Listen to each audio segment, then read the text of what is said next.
香港娛樂圈向來不缺傳奇故事，而黎姿的人生絕對稱得上是最跌宕起伏的那部大戲。從 TVB 的當家花旦，搖身一變成為商界女強人，從弟弟的守護者到嫁入百億豪門成為闊太，她的人生軌跡簡直就像一部精心編排的偶像劇。可誰能想到，最近一則深夜爆料，就像一顆重磅炸彈，把這看似完美的偶像劇濾鏡炸得粉碎。GPS 追蹤器藏在鞋底，每晚必須交出手機檢查聊天記錄，所有男性聯繫人必須刪除，連內衣顏色都要報備，算錯就禁足1週。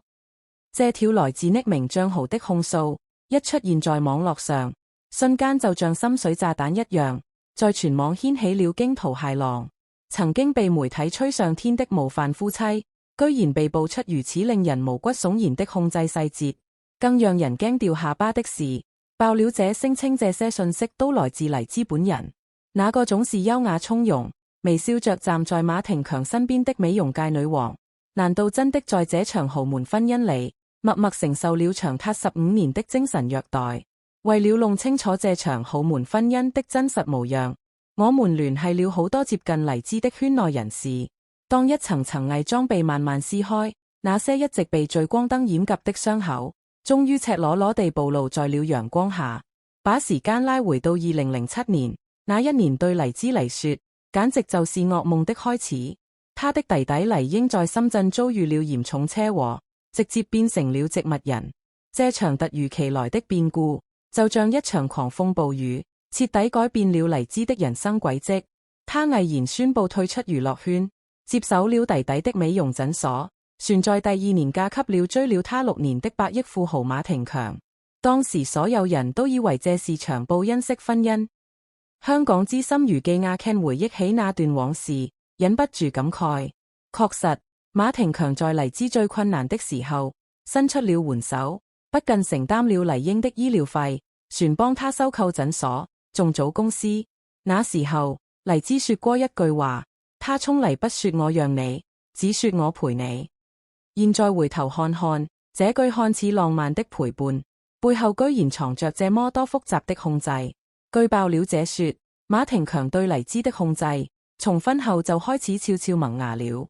一開始，他旋打着關心的旗號，他要求黎姿隨時匯報行程，說是擔心她的安全。後來就變成了保護，手機必須安裝定位軟件，鞋底藏 GPS 追蹤器，說是怕她被綁架。再往後，規則越嚟越離譜，越來越嚴苛，刪除所有男性聯繫人，連工作人員都不放過，每晚10點前必須回家，不然就得被禁足，連內衣顏色都要報備，說什麼公色太艷，黑色太悶，白色才符合你的身份。最可怕的是，這些要求都披着愛的外衣。爆料者無奈地說，黎姿一開始全覺得這是丈夫的佔有慾，甚至感動於他的在乎。直到有一次，她因為工作需要和男導演吃飯，回家後手機被摔得稀巴爛，她才如夢初醒，這根本不是愛，而是囚禁。婚後的黎姿在商業上那可是相當成功，她的美容公司卓家控股成功上市，市值超過10億港元。但知情人士卻透露，這背後全是馬廷強嚴密的掌控，所有合作都得經過他審核，連廣告詞都要改3遍。黎姿參加活動必須穿他指定的衣服，帶他送的珠寶，就連社交媒體發什麼內容都得先發給他過目。前卓家控股員工小林悄悄告訴我們，有一次黎姿在採訪裡提到獨立女性，馬廷強當場就黑臉了。小林接着說，後來他再也沒提過這個詞，取而代之的是家庭第一，丈夫是我的後盾，這些都是馬廷強要求的正確話術。更讓人震驚的是，黎姿的財務自由好像也只是個幌子。她確實身價過億，但所有資產都在信託基金裡，每月只能領固定生活費。香港財經記者李薇分析道，馬廷強通過這種方式，確保他永遠需要他。在公眾面前，黎姿一直努力擁持着幸福闊太的形象。她和馬廷強偶爾被拍到逛超市，陪女人練瑜伽，畫面那叫一個溫馨。但據狗仔隊透露，這些恩愛瞬間都是提前設計好的。馬廷強會提前通知媒體，連黎姿穿雜魔衣服、推購物車還是提籃子，都得按他的要求來。參與拍攝的狗仔回憶說，有一次黎姿想自己選衣服，被馬廷強當中訓斥：你今天的任務是當好馬太太，不是當黎姿。狗仔接着說，他當時眼眶就紅了，但船是強忍着淚水，笑着配合完拍攝。雖然黎姿在公眾面前一直保持着完美形象，但她的異常行為其實早就露出了端倪。2023年，她突然清空了所有社交媒體內容，只留下一句：風浪再大，有人同行就好。當時大家都以為這是夫妻恩愛的表現，現在看來，更像是她無聲的求救。更早之前，她在一次商業活動中突然流淚。有時候我覺得自己不是一個人，而是一個品牌，一個符號。這句話當時被媒體忽略了，如今卻成了他納心掙扎的真實寫照。他曾經試圖反抗過。爆料者說，有次他偷偷保留了一個男性設計師的聯繫方式，被馬廷強發現後，手機被沒收，護照也被扣了3個月。那段時間他完全失聯，連公司員工都找不到他。黎姿和馬廷強育有3個女人。據知情人士透露，孩子們從小就被灌輸爸爸是家裏的王的觀念。有一次小女人選了件公式裙子，馬廷強說太艷，讓她換掉。孩子哭着問為什麼媽媽可以穿公式，馬廷強說因為媽媽聽爸爸的話。這種教育方式對孩子的心理影響可大了。人同心理學家鄭醫生分析說，長期生活在父親絕對權威下的孩子，可能會產生自卑、依賴或者叛逆等極端性格。馬廷強這麼愛控制，到底是因為什麼呢？心理學家林教授認為，這可能是一種補償心理。他小時候因為小人麻痹症留下了腿疾，可能因此產生了自卑感。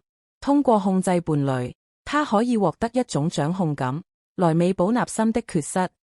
船有一種可能是權力癖，有些人會把伴侶當成私有財產，通過制定規則、限制自由嚟證明自己的權威。這種行為在豪門婚姻中並不少見，因為財富和地位會放大人的控制欲。林教授接着說，為什麼黎姿會忍受15年呢？朋友透露，他一開始確實是出於感恩，馬廷強在他最困難的時候伸出援手。他覺得報恩是應該的，但隨着時間推移，控制越來越嚴苛，他開始反思了。他曾經說過我不是誰的附屬品，但行動上卻一直妥協。不過最近他的態度好像變了。爆料者說，他開始悄悄恢復社交，和以前的圈內朋友聯繫，甚至考慮復出拍戲。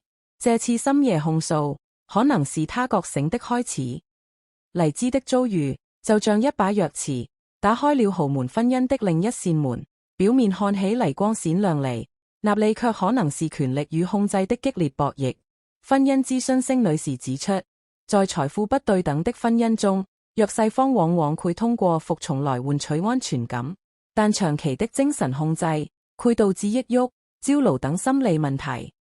真正的愛情是尊重與自由，真正的婚姻是平等與支持。如果一方通過控制來擁持關係，那這段婚姻從一開始就是畸形的。女士語重心長地說，爆料發出後，網友們的憤怒情緒就像火山爆發一樣，迅速蔓延開來。這哪是豪門婚姻，簡直是囚禁。15年，他是怎麼熬過嚟的？馬廷強表面是紳士，背地裡卻是控制狂。當然，也有網友表示懷疑，無圖無真相，會不會是炒作？黎姿自己都沒發聲，別急着下結論。雖然大多數圈內人都選擇了沉默，但船是有一些人暗戳戳地支持爆料。導演王晶在採訪中提到，黎姿是個很有主見的人，能讓她沉默15年，背後一定有原因。而曾與黎姿合作過的演運佘詩曼，則在社交媒體發了一張破碎的鏡子照片，配文有些傷，看不見，但痛。多家媒體試圖聯繫黎姿和馬廷強，但都沒有得到回應。卓家控股的公關部表示，這是馬太太的私人事務，公司不便評論。而馬廷強的助理則直接掛斷了電話，讓人更加好奇這背後的真相。如果爆料捉實，黎姿能不能通過法律手段擁權呢？律師鄭小姐分析說，精神控制很難取證，但如果能證明馬廷強通過限制自由、經濟控制等手段剝奪他的人身權利，可能構成軟暴力或家庭冷暴力。不過豪門婚姻往往涉及複雜的利益關係，他可能會考慮財產分割、子女撫養等問題，選擇繼續沉默。陳小姐補充道，網友們紛紛呼籲黎姿勇敢發聲，你是我們的童年女神，不該被這樣對待。如果連你都不能掙脫，普通女性該怎麼辦？但也有網友擔心，她已經50歲了，船有3個女人，公司也要管理，發聲的代價太大了。最終的決定權，船是在黎姿自己手中，她可以選擇繼續擁持完美人設，在控制中尋找一種脆弱的平衡，也可以選擇掙脫枷鎖，重新掌握自己的人生。無論她選擇怎麼，我們都應該尊重。朋友說，15年的沉默已經夠長了，她值得擁有真正的自由和幸福。黎姿的故事遠遠不只是一則娛樂新聞那麼簡單，她就像一面鏡子，照出了豪門婚姻中那些被金錢和地位掩蓋的傷痛、精神控制、權力博弈、自由剝奪。這些傷害不會因為財富而消失，反而可能因為豪門的光環被更深地隱藏起來。我們期待黎姿能勇敢地站出來，發出自己的聲音，不僅是為了她自己，也是為了所有在控制中掙扎的女性。同時，這也給我們敲響了警鐘，婚姻的本質是兩個人的相互尊重與支持，而不是一方的絕對掌控。無論最終真相如何，黎姿的故事都值得我們認真去看、去討論，因為在這場豪門童話的背後，藏着太多關於愛情、權力與人性的深刻命題。